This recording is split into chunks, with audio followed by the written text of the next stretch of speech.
Good morning from Panhandle Outdoors with Winston Chester. Panhandle Outdoors, your source for fishing, hunting, and information for folks who enjoy the great outdoors. Now sit back, relax. It's Panhandle Outdoors. Good morning. Welcome to Panhandle Outdoors. I'm Bill Allen. I'm sitting in for Winston Chester today, taking a well-deserved break. But got a great show lined up for you. We're going to talk saltwater fly fishing today. And I've got a guest here that's going to help me out with it. So let's start with the weather brought to us by Haney Technical Center. Low of 58 today with a high of 75. Winds are going to be west at about 15, and of course you can always add 10 miles an hour to that at some point. It's been with all the wind we've had. Tides not favorable. We got 4 tides today with very, very little water movement. So if you're going to be out today, it's going to be a little tough on trying to find some moving water. Peak fishing times, however, though, if you do make it out, are 11:12 a.m. to 1:22 p.m. and then 11:42 p.m. tonight to 1:42 a.m., which is one I'm probably going to miss. River, of course, has jumped back up. Appalachia's at 21 feet, but it is falling. And then the Choctawhatchee is at 12 and a half, and it's falling as well. So the reports that I've been getting from down the river, when the water has started to fall, like it is now, is it's just been red hot. There've been some nice catches of brim, and Lake Wemico has really been on fire. I've talked to a few guys lately who are just wearing out some big bass over there. So, of course, Wemico's like the bay. When the wind's blowing, you have to be careful out there. But should be a great weekend. It's going to be a little cooler, and the water's going to be falling. So, and of course, it's that time of year when things are going to get hot. So, stay with us. We're going to go to our first break and come right back.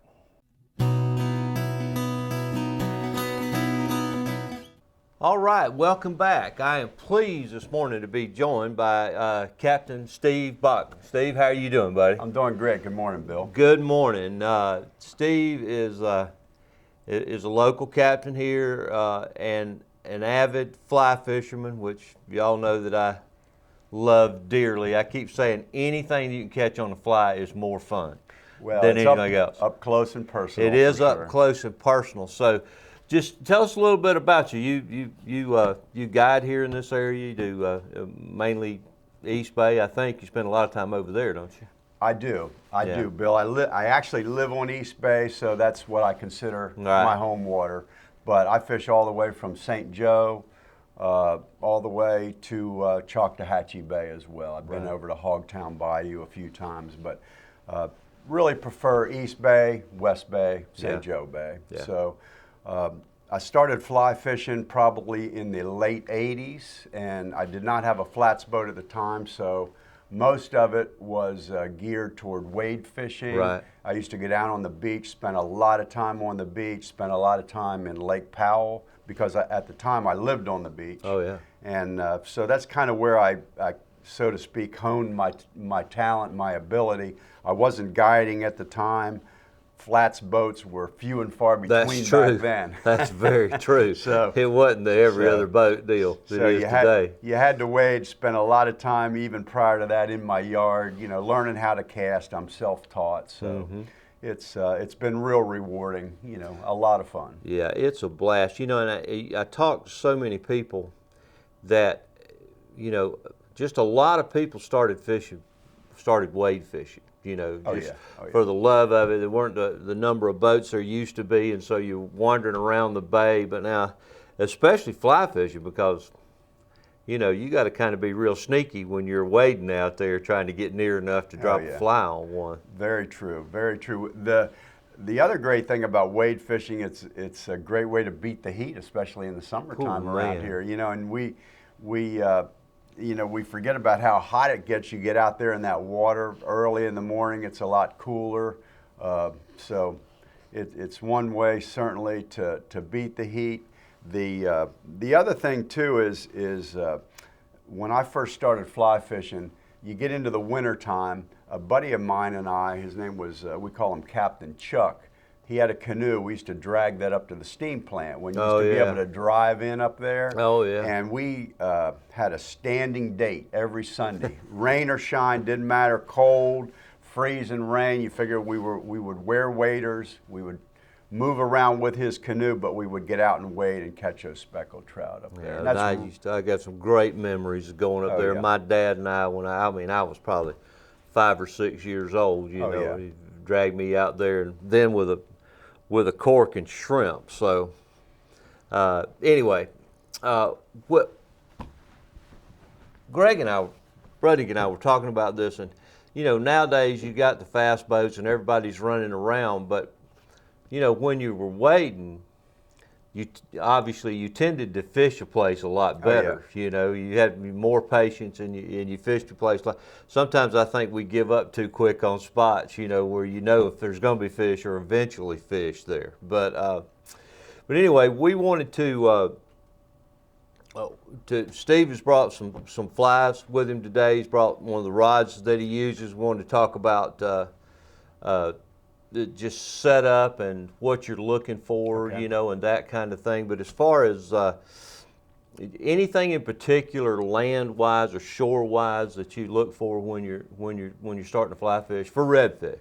Yeah, well, when we're talking about redfish, we're usually talking about looking for marsh areas, creeks, that sort of thing. Redfish predominantly are bottom feeders. They feed on shrimp and crabs, yet they you know, they'll readily eat bait fish all the time. But if you look at a redfish, the way they're designed, their mouth is turned down. They're designed to feed on the bottom. So the marsh areas are nurseries for shrimp and crabs. They love getting in there tight, working in through the sawgrass, up actually into the creeks, into the marshes, in the real skinny water. As long as they've got enough water to cover their body, and they know that tide is coming in, they'll be in there literally with their backs out of the water. Dragging their bellies along the bottom. Exactly. What about, now I love this question because it's always, what about, do you have a tide you prefer?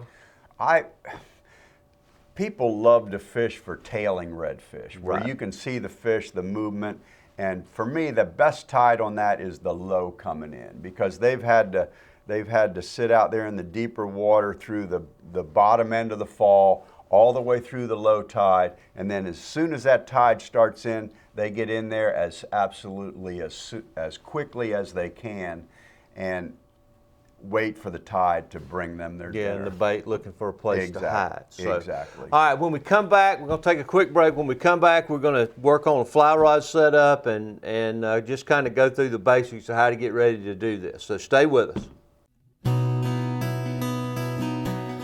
All right, welcome back. All right, Steve, now let's talk about setup. You got a rod with you this morning. Let's just kind of go over the basics of getting started here.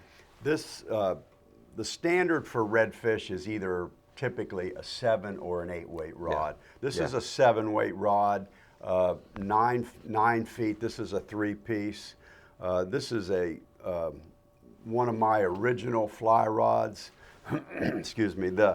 In fact, if you look at it closely, you can tell it's a well-worn fly rod. And this rod has literally caught probably well over 1,000 redfish. Oh, wow. And I've been using it, like I said, since roughly '89.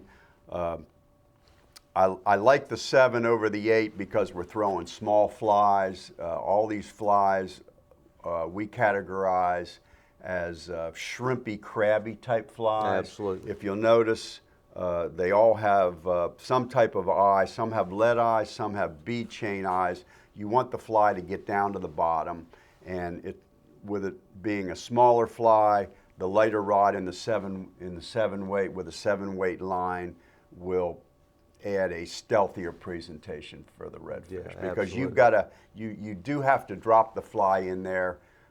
If the fish is stationary, a foot or 2. If the fish is moving, you want to drop it about 3 feet in front of them. Yeah. Let them swim up on it. What now, as far as what's your leader and your tippet set up on it? What pound? Okay. How do you typically? Well, fly rods are just like spinning rods. You match the rod, the line, and the leader and the reel to the species that you're going after. Okay, typically redfish aren't extremely leader shy. You can normally get away with about a 9-foot leader. We normally fish a 9 to a 12-foot leader. It's a tapered leader. You can buy pre-made leaders. I make my own.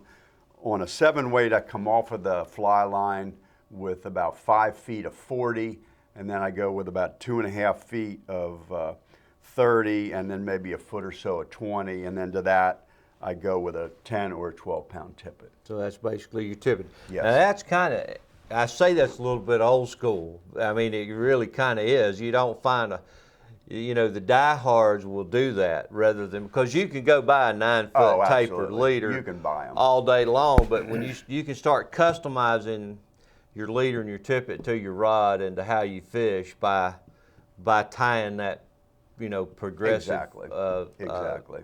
chain yourself. So what about knots? What are you using knot-wise for that? I know you brought some stuff. Right. Well, a lot of the newer fly lines have a welded loop at the end of the fly line, and then you have to attach your leader to that.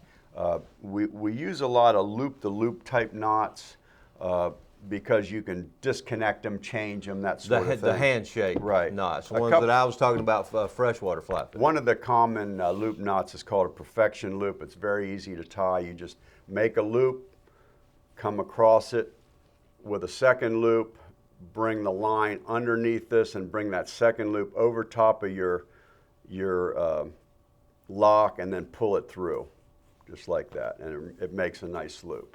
Okay, and then the other loop that we use is called a double surgeon's loop, and I'll use a smaller line. A double surgeon's is basically 2 overhand knots. So you go 1 overhand knot, and then a second overhand knot. And then when I say you make a loop-to-loop connection, what you do is say this is your leader, and then you want to, or your fly line with the loop on it, and then this is your leader. You put that through, you bring the standing part through that loop, and then when you pull them down, you don't want it to look like this. That's called a girth hitch. You want it to look like a square knot. So you pinch that together and pull it down, and that's what it should look like right there. So those are your loop-to-loop connections. Takes a little practice, but it's quick once you pick it up. Exactly, and then you can change out those leaders, change out your the butt section of the leader. I even loop the butt section of my leader to my tippets.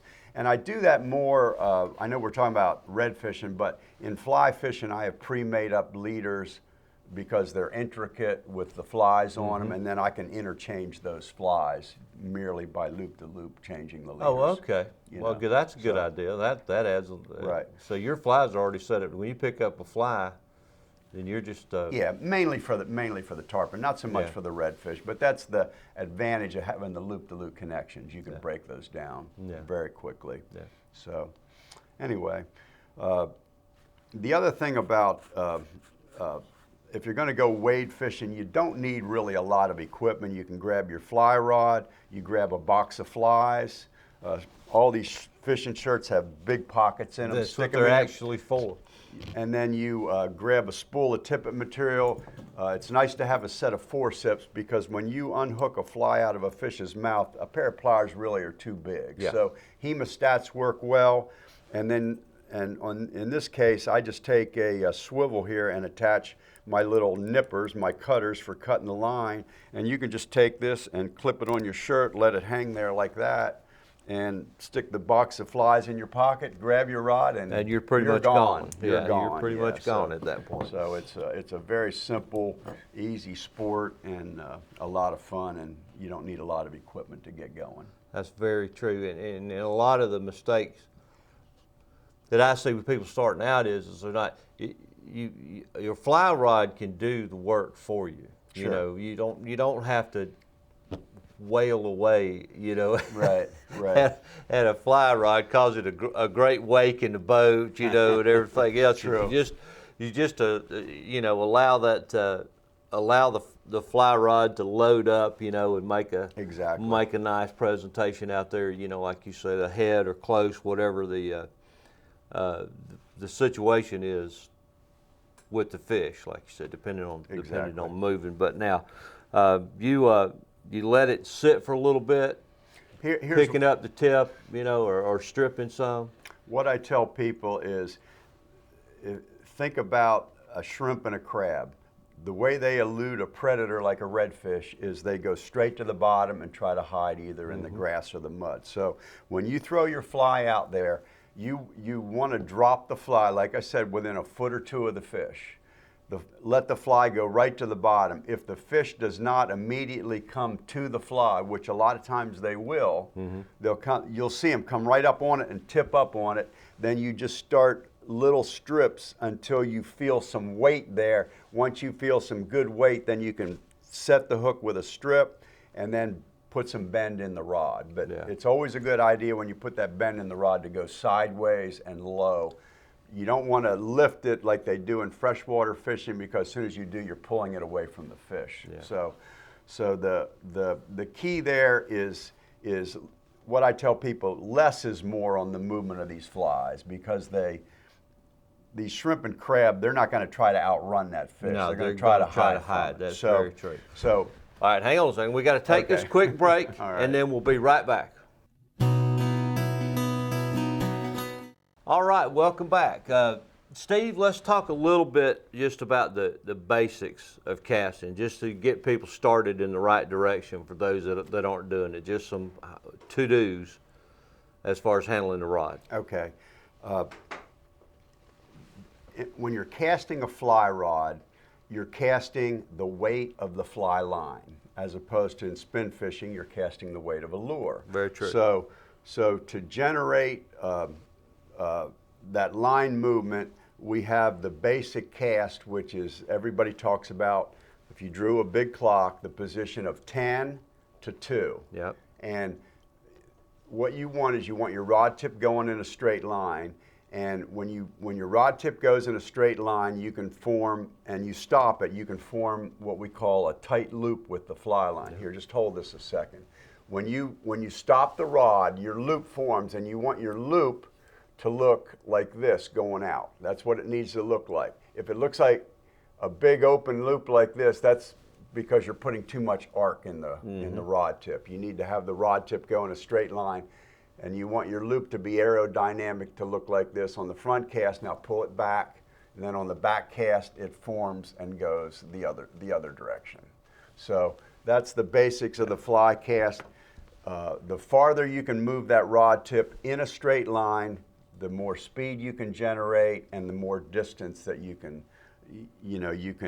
attain. And you want it to just kind of unfurl at the end and lay that fly out there nice and softly, and not, driving it into the water. Exactly. The fly lines have a weighted head, and the ones we use for redfish are full floating fly lines. Right. So when you make that cast, you don't want to cast down at the water. I tell people to cast out at eye level. That way your fly line goes out, your leader rolls over, and your fly lays out, and then it all settles onto the water gently, like a parachute. And it's a beautiful thing. Oh, it is. But you're probably not going to do it the first time. It's going to take a little practice. Exactly. You can take these flies, grab one that you can take clip the barb off of it, and go out in the yard, and practice with it. You don't necessarily have to be, at a fish every time you're doing it. And it's the same thing too. You want to keep your floating line clean. Do you dress it? I know a lot of people do, but there's some who won't have anything to do with it. Well, you'd be amazed at how much dirt that these vinyl coatings on these fly lines pick up. They do. And I mean, if you don't have to get anything special, you can just use plain soap and water, Armor All, anything like that. But just take a wet cloth, slide your fly line through the wet cloth, and you'll see the dirt coming off. Yeah, it's especially with all the rain, everything we've got in the water right now, it just clings to everything. So keeping that wipe down is critical.